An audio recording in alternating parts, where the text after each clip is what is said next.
Anything interesting? Oh.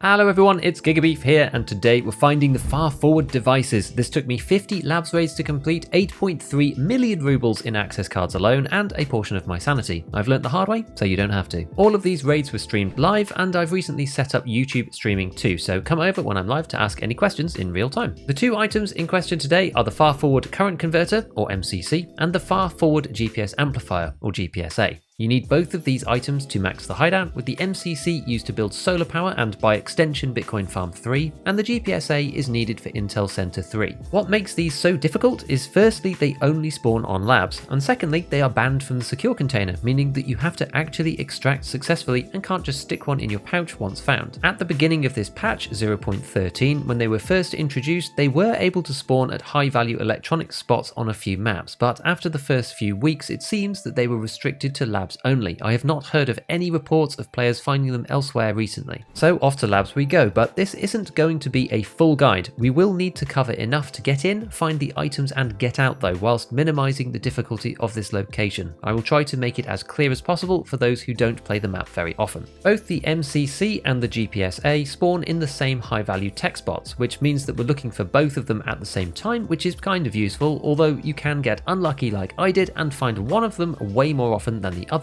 This is what they actually look like in raid, given that they always appear as loose loot. The MCC is much easier to spot because it is physically larger and is tan in colour, whereas the GPSA is much smaller, occupies a 1x1 instead, and is grey, so it blends in more easily into the lab's loot locations. There are no spawns in the basement at all as far as I'm aware, so you have to venture to the upper floors to find these items, and there are specific places to check. I'll be using the labs map from the wiki to show these locations. On this map we have the basement section on the left, which for our purposes is just useful for extractions, which we'll look at later, the first level in the middle, and the second level on the right. Getting our bearings first off, let's start in the bottom left corner of the basement by one of the sets of stairs to the upper levels. In game, the basement is level -5, the first level is -4, and the second level is -3, as labs is under streets somewhere lore-wise. This puts us at the bottom left corner of floor 2, at the end of the corridors with most of the coloured keycard rooms where the chads tend to play. Our first spot is along this corridor and through the first set of med tents on the left into the main area. The sections with the dark offices is on the left, and I would personally bring a melee weapon to smash the glass, although it's pretty loud so shooting it is not that big of a deal. Once inside, the most likely spot seems to be on top of the safe here next to the filing cabinet and this bottom right of the bookshelf in the far corner. However, they might be able to spawn at this central bookcase as well as the other corner as well, and this desk next to the safe also spawns streamer items, but I haven't seen the tech items here either, but it's still worth a check.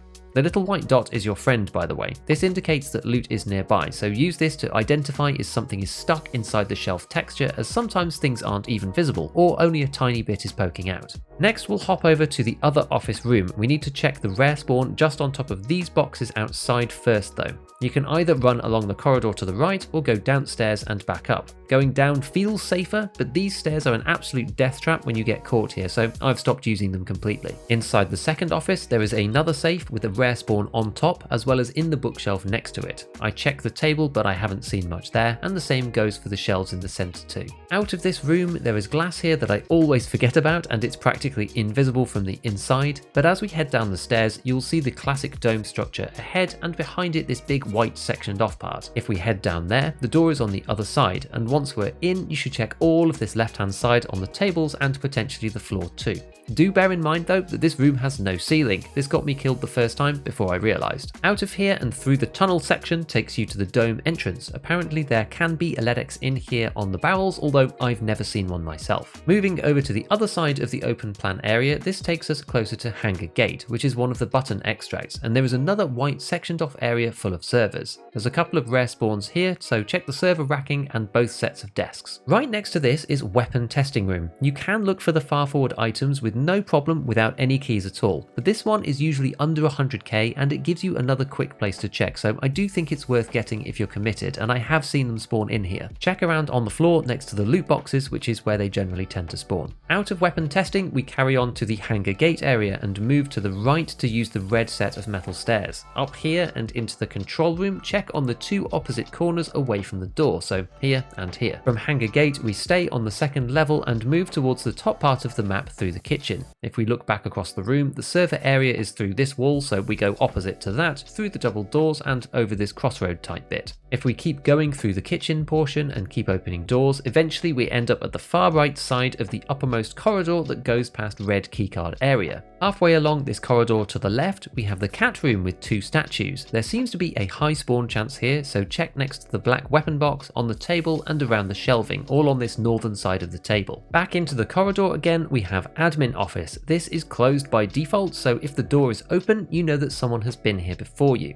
I always check these two shelves and the one at the back, but the most likely spot seems to be the floor here. The table has been pretty lackluster like the other one, but you may as well try it. From here, out and right takes us to the parking button room that looks like it needs a card, but is always open. There is a rare spawn on the seat on the left that is a good chance, and also over on the desks. The final spot is down in the car park itself, so you have to leave the room and go left down the little staircase, and then either side of this car over here, and maybe on this thing too, but I'm not entirely sure about that one. Alright, so now that we know the spots, we need to actually get in and out of the map. Extracts are more important, as you can fumble your way around the spawns and only risk getting killed without doing anything and lose your keycard money, but finding the far forward items and then struggling to leave is much more annoying. If you're up in this top section of the map, then you have two decent options which you can choose from depending on what is going on: the main elevator and the sewers. Sewers is better for the right hand side and is one of Labs' safest extracts, whereas main is more left side focused and a bit quicker, although it can be slightly more risky as it's more central. This is my favourite route to the sewers. Starting outside of red keycard room, cat room is down the corridor on the left and the kitchen is over here. Next to the men's toilet sign outside of red, there is a set of stairs. Take this and turn right at the bottom. On the right hand side, there is another staircase that goes to the basement level, and we can jump over this border thing to get down slightly faster. Now we take a right and another right to sort of loop back on ourselves, and the sewer entrance is on our left through this door. This is the start of a very long tunnel that takes you all the way down to the extract. Inside the extract room, you have to press the button first on the wall on the back left and wait for a while before you can leave out on the back right. This is supposed to play a sound to pump the water out, but sometimes it doesn't, so just be patient. The massive benefit to sewers is that nobody comes here, as there is zero loot in this area and you don't have to go underneath any hotspots either, so those left in the map won't even know that you went there. Starting in the same place outside red, the other way is to the main elevator.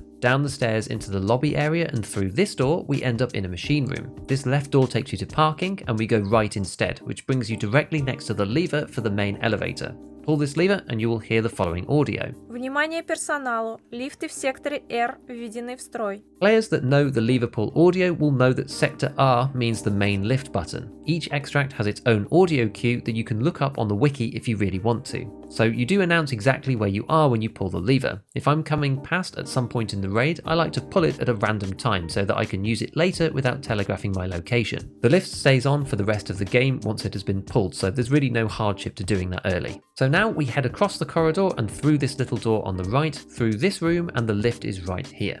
Press the button, wait for it to appear, get in, and press the button again to leave. On the bottom section of the map, there are a couple more extracts, the first being the med elevator, which is one of the most well used, so it can be more dangerous, but is fortunately quite simple. We'll start back in the long medical corridor in the basement. This is where we first started and can be accessed from the stairs that we talked about at the beginning, as well as the second staircase partway along that links the 3 floors together. At the far end of the corridor, there is a small room with some machines and the switch for the lift. Also bear in mind that you can get into this room via the server room through the hole in the floor, well, in ceiling if you're inside. Just remember to drop your bag through first, as it will hurt even more if you're overweight. Oh, and make sure you have a splint or some painkillers, just in case. Once pulled, the elevator is back along the corridor and on the left. The other one that people recommend is the ventilation shaft extract, which is a no backpack exit. Personally, I feel that if you're already in this section, you may as well use the med exit. Raiders can be in this area more so than down by the med elevator, and so I don't think it's any more safe, but it's up to you.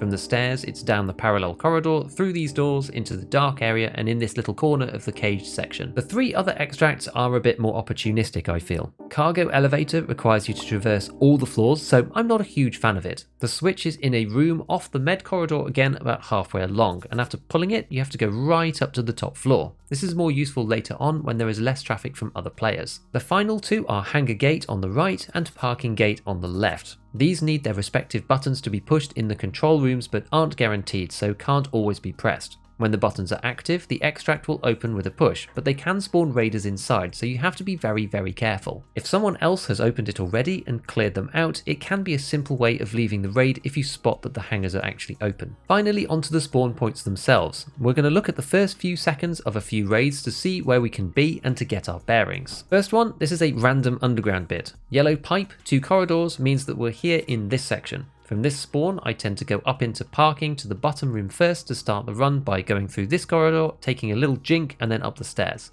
Next one. This is one of my favourite spawns, and I get it a lot. We're in this corner right in the top right, near to Red Room on the 2nd floor. Start by running through the corridor and hitting cat. This can be a little bit risky, but it's a good place to begin the search. Players can come from the first spawn as well as others and appear either here or here. One quick note, the bulletproof glass does some strange things to high-pen rounds. It can be penetrated, but it's a bit inconsistent, and I've been both killed and failed to get a kill through it, so just bear that in mind.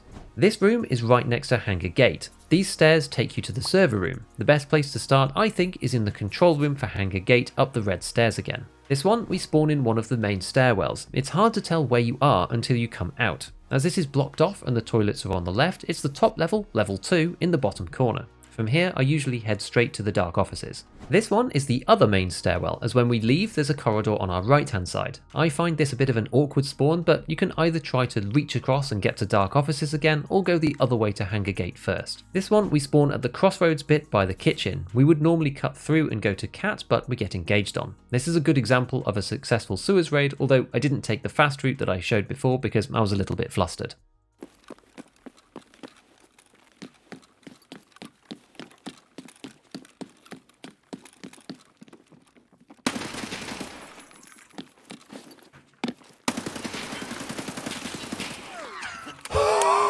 Let's go! Oh my god.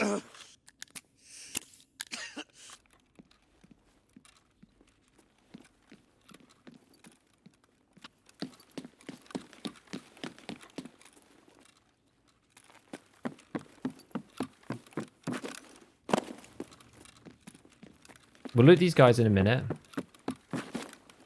I don't want to be sat still too much. Just yet, anyway.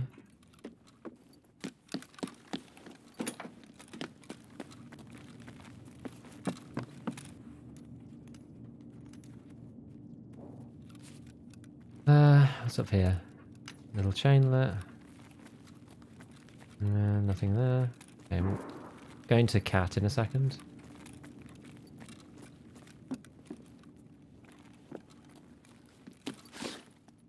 What is that weird noise when you jump sometimes? Oh. Okay, well.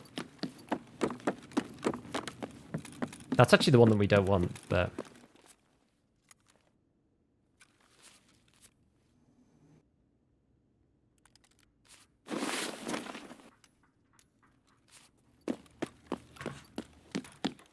Run!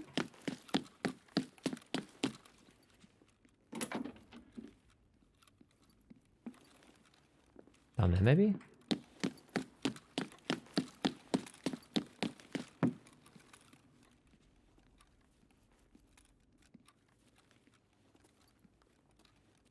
Which parking is open?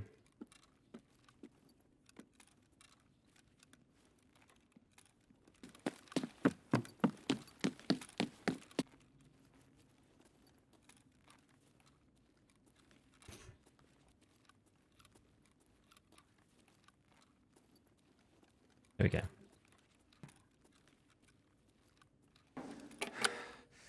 There we go. Is there no sound for this? Did it not work? Does it not always work? There we go. From my first lab session looking for these items, it took me 50 raids to finally get the GPSA out. I found it once on the start and once again right at the end, and also saw 6 MCCs along the way. We can listen at the same time. Now we're good. Right, cat, here we go. Oh, it's the GPSA. Oh. Going back the way we came. And then we're going to think about our life choices. Right. What's the easiest way to get out from here? This way, methinks? We're going to go to sewer, if possible. It's usually quite low populated. People hear you go to vent if they're on black. Yeah, that's the thing. It's just like, not worth it. Suze is out the way, so no one will hear you. Yes! There we go, guys. There we go. Oh my word. Friends, ladies and gentlemen, we found it. We found it. I'm going to put chat on the screen. Say hello to YouTube, everybody. Say hi to... Well, I know we're on YouTube, but YouTube VODs, that is. So I hope this helps you speed along your far forward journey. As usual, a big shout out to all my patrons. Hit all the buttons if you've enjoyed the video. And as always, have fun in your raids.